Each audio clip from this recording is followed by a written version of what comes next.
The snow-covered ruins of the Russian countryside lay silent as 1942 dawned.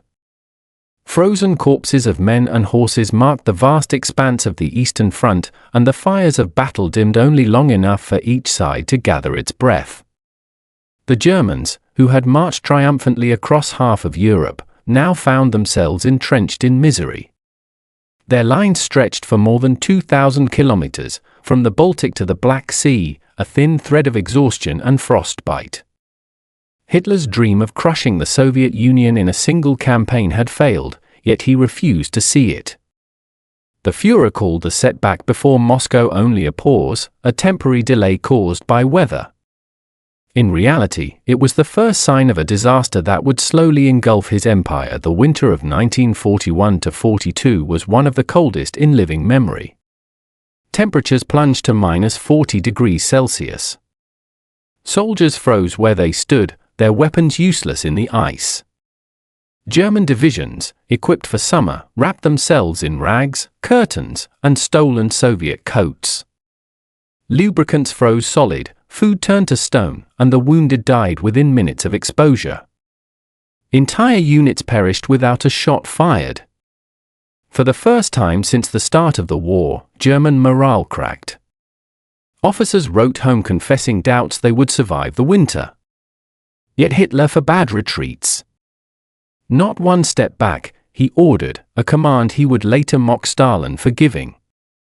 Every village, every house was to be defended to the last man. The result was catastrophe in motion.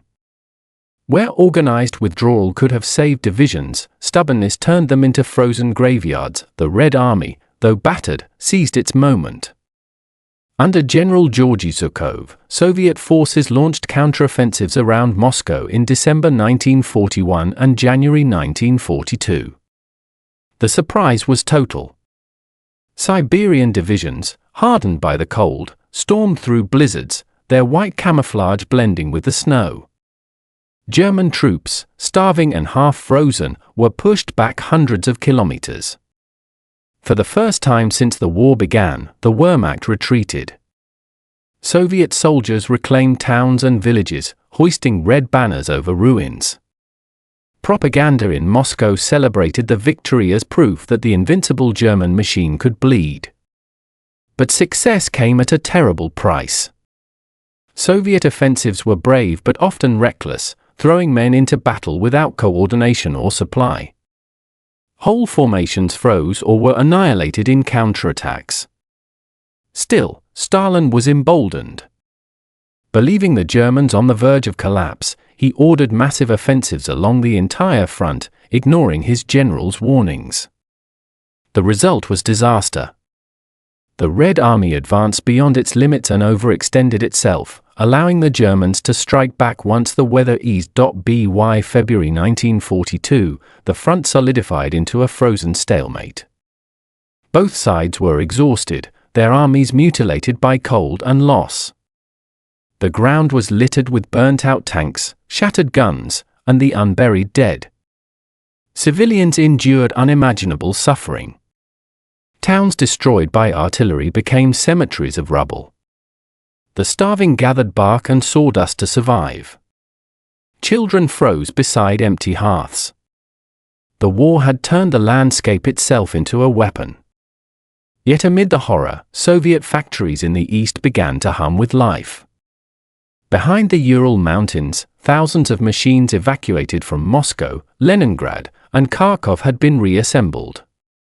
Day and night, workers, many of them women and teenagers, produced tanks, rifles, and ammunition. By spring, Soviet industry surpassed German output. The tide of material began to shift. Hitler, meanwhile, retreated deeper into delusion. He dismissed the winter defeat as a mere inconvenience, convinced the Soviets were nearly spent. His generals urged a defensive posture for 1942, time to rebuild, rest, and prepare. But Hitler demanded another grand offensive. If Moscow could not be taken, he reasoned, then the south, the rich lands of Ukraine and the oil fields of the Caucasus, would be the key. Oil was life for his war machine. Without it, tanks could not move, planes could not fly, and victory would fade into impossibility. He called the new plan Fall Blau, Case Blue. Its goal was to seize the Caucasus oil and capture the city of Stalingrad on the Volga, cutting the Soviet Union in two. The generals doubted the plan's feasibility. The distances were immense, and the Red Army, though blooded, was learning fast. But in the WWII, dissent was treason. The machinery of destruction prepared to roll once again. Spring thaw brought mud, endless oceans of mud. Roads vanished under rivers of melting snow. Men and machines alike sank into the mire. As the ground dried, the German build-up began. Fresh divisions arrived, including Axis allies from Romania, Hungary, and Italy. They were poorly trained and poorly equipped, but Hitler needed manpower. The Luftwaffe rearmed, panzer divisions refitted, and the offensive timetable set for summer. Yet behind the confidence lay exhaustion. The Wehrmacht had lost over 1 million men since June 1941. Replacements were scarce. Supply lines were stretched, fuel stocks low. And morale, though still dutiful, carried the weary tone of men who had seen the impossible and survived it only barely. When the German offensive resumed in June 1942, it began with a roar. Massive airstrikes crushed Soviet positions along the Don River. Tanks surged forward under a blazing sun. The Red Army reeled once more, unable to withstand the concentrated blows of the German spearheads. Within weeks, the Germans had retaken Kharkov in a devastating counter-encirclement that annihilated hundreds of thousands of Soviet troops. The victories of spring gave Hitler renewed confidence. He boasted that the Soviet Union was finished, that his armies would soon capture the oil of the Caucasus and the symbolic prize of Stalingrad. Yet within the success lay seeds of disaster. The German advance was splitting into two great arms, one toward the oil fields of the Caucasus, the other toward Stalingrad. Each would move deeper into the steppe, far from support, far from each other, and dangerously exposed. By July, the German 6th Army under General Friedrich Paulus approached the Volga River. Soviet resistance hardened with every mile. The Red Army had learned the lessons of 1941. Units withdrew in good order, trading space for time. The retreat was brutal, but disciplined. Stalin now realized the cost of reckless offensives. His new order, issued that summer, was clear: not one step back. Behind the front, barrier troops enforced it with bullets. To retreat without orders meant execution. Yet the slogan was not only fear, it was determination. The Soviet Union would fight for every meter of its soil. In factories, production surged. Thousands of T-34 tanks rolled off assembly lines each month. Aircraft output soared. The Red Army's strength, once shattered, began to rebuild faster than the Germans could destroy it. The southern steppes turned to dust as summer deepened. The land itself seemed infinite, rolling plains without shade, rivers running low. German convoys stretched for miles, columns of tanks followed by wagons and trucks, raising clouds visible for kilometers. Fuel consumption soared, supply trucks lagged hundreds of kilometers behind. The soldiers began to understand the nightmare of logistics in the east. Every advance carried them farther from home, deeper into emptiness. Villages were burned or abandoned, wells were dry. Men died of thirst as often as bullets. Still, the orders came: advance, advance, advance. Meanwhile, in the north, Leningrad still resisted. For months the city had been under siege, cut off from the world. Its people starved through the winter, eating bread made from sawdust and glue. Corpses filled the streets, yet the city refused to surrender. Across the frozen Lake Ladoga, the road of life carried supplies under constant fire. The siege had become a symbol for both sides: for the Germans, proof of persistence; for the Soviets, proof that endurance itself could be victory. Every loaf of bread, every shell fired from Leningrad's guns, was an act of defiance. The city endured while millions perished. As July turned to August, the war shifted once more to the south. The German 4th Panzer Army and 6th Army converged on the Volga. The Soviet city on the river's west bank, Stalingrad, loomed ahead. Its name alone guaranteed its significance. To Hitler, capturing the city named after his enemy would be the ultimate humiliation for Stalin. To Stalin, its defense was personal, a matter of pride and survival. Both sides poured men and resources into the approaching battle. The stage was set for the bloodiest confrontation in human history, but before reaching Stalingrad, the Germans launched another great attack, the drive toward the Caucasus. Army Group A, under Field Marshal List, moved south across the Don, through the mountains of the Caucasus, toward the oil fields of Maykop, Grozny, and Baku. The distances were enormous, the terrain brutal. For a brief moment in August 1942, German mountaineers climbed the icy slopes of Mount Elbrus, the highest peak in Europe, and planted the swastika on its summit. It was a symbolic act of arrogance, one that cost them precious time and resources. For while they climbed mountains, the Soviet defenses at Stalingrad stiffened. The German advance was spreading thinner and thinner, its divisions scattered across thousands of kilometers of hostile land. They had gone too far. The Wehrmacht had been built for short, decisive campaigns. Barbarossa had already stretched it to the limit, now Case Blue broke it further. The Army's mechanized corps could not be replaced. Tanks wore out faster than factories could build them. Fuel shipments dwindled. Horses again became vital for transport. Yet orders from Hitler demanded speed and conquest, no matter the cost. His generals, increasingly skeptical, dared not object. By late August, as 6th Army closed in on Stalingrad, it was clear to many that Germany was repeating the fatal mistake of 1941, underestimating both distance and the enemy's endurance. Stalingrad, however, was not yet the graveyard it would become. The city still stood, sprawling along the river, its factories smoking, its streets crowded with civilians who refused evacuation. They dug trenches, built barricades, and prepared for battle. Women and children worked beside soldiers. Every able-bodied person became part of the defense. Stalin ordered reinforcements to pour across the Volga under constant Luftwaffe bombardment. Each crossing was a death run, yet the flow never ceased.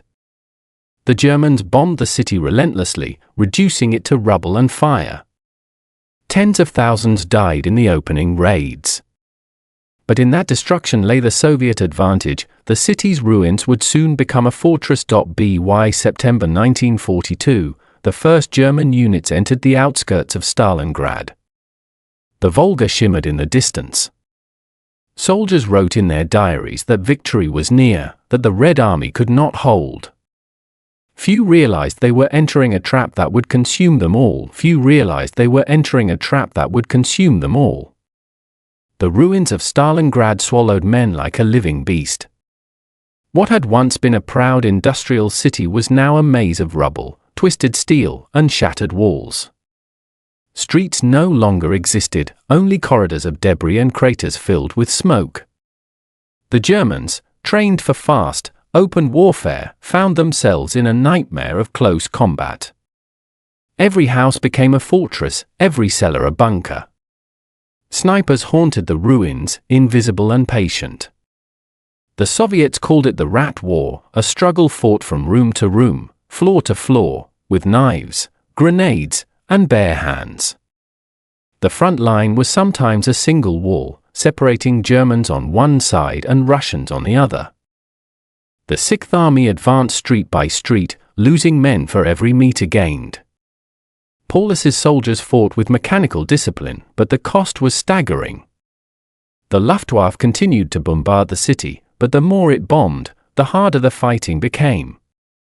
Rubble provided perfect cover for the defenders. Soviet soldiers, many fresh from factories or farms, fought with desperation beyond imagination. They called themselves the Men of the Volga.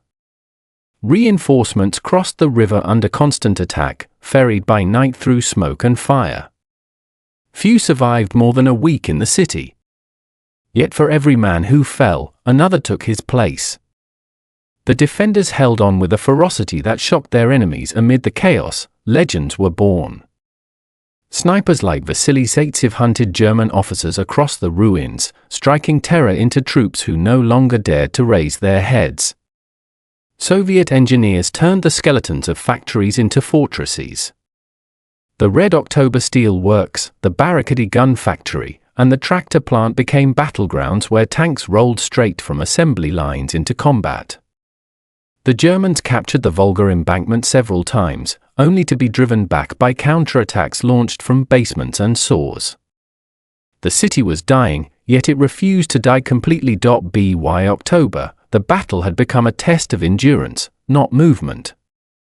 The Germans controlled most of the city, but the Soviets clung to narrow strips of land along the river.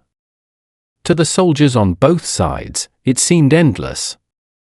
Supplies dwindled, food ran out, and water had to be fetched from the Volga under sniper fire.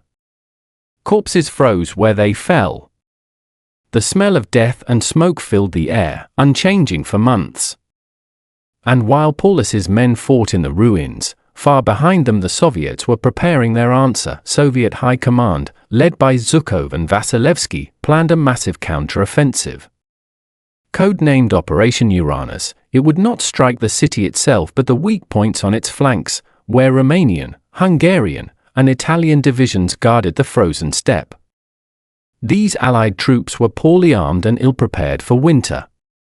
The plan was simple and bold: encircle the entire Sixth Army and trap it inside Stalingrad. While the Germans believed victory was at hand, the Red Army gathered forces silently, moving tanks and artillery under cover of night. On November 19, 1942, the earth itself seemed to erupt. Thousands of Soviet guns opened fire simultaneously, shaking the ground for miles.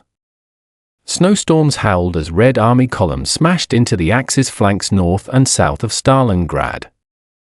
The Romanian lines collapsed almost instantly. Within days, Soviet spearheads met west of the city near Kalach, sealing the trap. The Sixth Army, more than 300,000 men, was encircled. For the first time in the war, an entire German army was cut off and surrounded. When the news reached Hitler, his reaction was fury followed by denial. He forbade any breakout attempt, promising that the Luftwaffe would resupply the trapped army by air. Hermann Göring assured him it could be done. In reality, the airlift was impossible. The weather, the distances, and the lack of transport planes made it a fantasy. Barely a tenth of the required supplies reached the city. German soldiers soon faced starvation and disease. Frostbite blackened their limbs, ammunition dwindled. Horses, dogs, and even wallpaper paste became food. Still, Paulus obeyed orders to hold the Soviet ring tightened. Outside the pocket, Field Marshal Manstein organized Operation Winter Storm, an attempt to relieve Stalingrad. His forces advanced to within 50 kilometers of the city but were halted by fierce Soviet resistance. Without fuel and reinforcements, the relief collapsed. The Sixth Army's fate was sealed. By January 1943, temperatures plunged below -30. Inside the ruins, German units were reduced to fragments. They fought on in cellars, surrounded, cut off, and freezing. Soviet loudspeakers blared offers of honorable surrender, most were ignored. Hitler promoted Paulus to Field Marshal, expecting him to commit suicide rather than surrender. Paulus refused. On February 2, 1943, the last German resistance ceased. The once mighty Sixth Army was gone. 91,000 survivors marched into captivity, only a few thousand would ever return to Germany. The defeat at Stalingrad shattered the myth of German invincibility. Across Europe, hope flickered among the occupied. For the Soviet Union, it was a moment of rebirth. The victory came at staggering cost, more than 1 million Soviet casualties, but it turned the tide of the war. The initiative now belonged to the Red Army. As the front stabilized, the German army reeled. The losses of men and material were irreplaceable. Hitler raged, blaming his generals, the weather, and fate, but not himself. He ordered new offensives to restore the situation, convinced he could still dictate the war's outcome. Yet the strategic balance had shifted forever. Soviet industry outproduced Germany's by a vast margin. American Lend-Lease supplies poured through the Arctic and Persian routes, bringing trucks, food, and raw materials. The Red Army was no longer the disorganized force of 1941. It had become a hardened, professional machine. In the spring of 1943, both sides prepared for the next clash. Hitler sought a decisive battle to regain momentum, and his eyes turned to a bulge in the front line around the city of Kursk. There, the Red Army held a massive salient extending into German territory. Hitler planned to pinch it off in a grand pincer movement, an operation codenamed Citadel. It would be the largest tank battle in history. But before that, the months following Stalingrad saw continuous fighting across the entire front. The Germans tried to hold the Donets Basin and the Kuban bridgehead, the Soviets pressed them relentlessly. Every town was contested, every river crossed at dreadful cost. Behind the lines, the human tragedy deepened. Millions of Soviet prisoners remained in German camps, dying of hunger and disease. Entire regions lay in ruins, their population scattered. The Holocaust continued with industrial precision, as the SS exterminated Jews, Roma, and Slavs across occupied territories. In Belarus and Ukraine, partisan movements grew into full-scale guerrilla wars. They sabotaged railways, ambushed convoys, and assassinated collaborators. The Germans responded with savage reprisals, burning villages and killing civilians. The Eastern Front was no longer just a battlefield, it was a world of fire and ashes stretching from the Baltic to the Caucasus. For the soldiers, life became an unending cycle of combat and survival. The winters were endless, the summers blazing. Both armies endured hunger, lice, and exhaustion. Letters from home spoke of rationing and air raids. Yet even amid despair, camaraderie persisted. Soldiers clung to fragments of humanity, a cigarette shared, a song whispered by the campfire, a photograph from home. In these small moments, they remembered why they fought, though most no longer believed in victory, only in endurance. By May 1943, the Wehrmacht had regrouped as best it could. New tanks, including the formidable Panther and Tiger, entered service. Hitler delayed Operation Citadel for months, waiting for these weapons to arrive, believing they would restore German superiority. But every delay gave the Soviets time to prepare.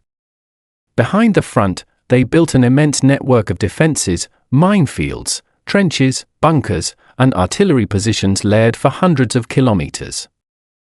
By the time the Germans attacked, the Red Army was ready. The Soviet command, now confident and disciplined, understood that Stalingrad had broken not only the German army's body but its spirit. The war had shifted irreversibly. For every German tank built, the Soviets produced 5. For every pilot lost, 10 new ones took his place. The battlefields of 1943 would no longer belong to the blitzkrieg but to attrition, the grinding force of an empire that refused to die.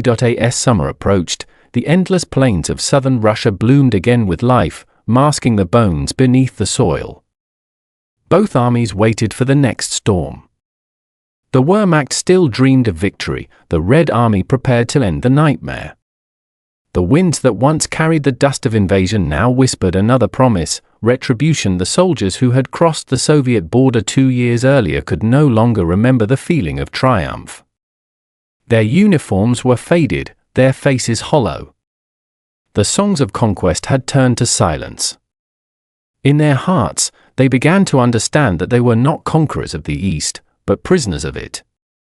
Operation Barbarossa, born from dreams of empire, had transformed into a war of survival. Stalingrad had marked its turning point. The next great battle would confirm it. The steppe waited quietly for the thunder to return.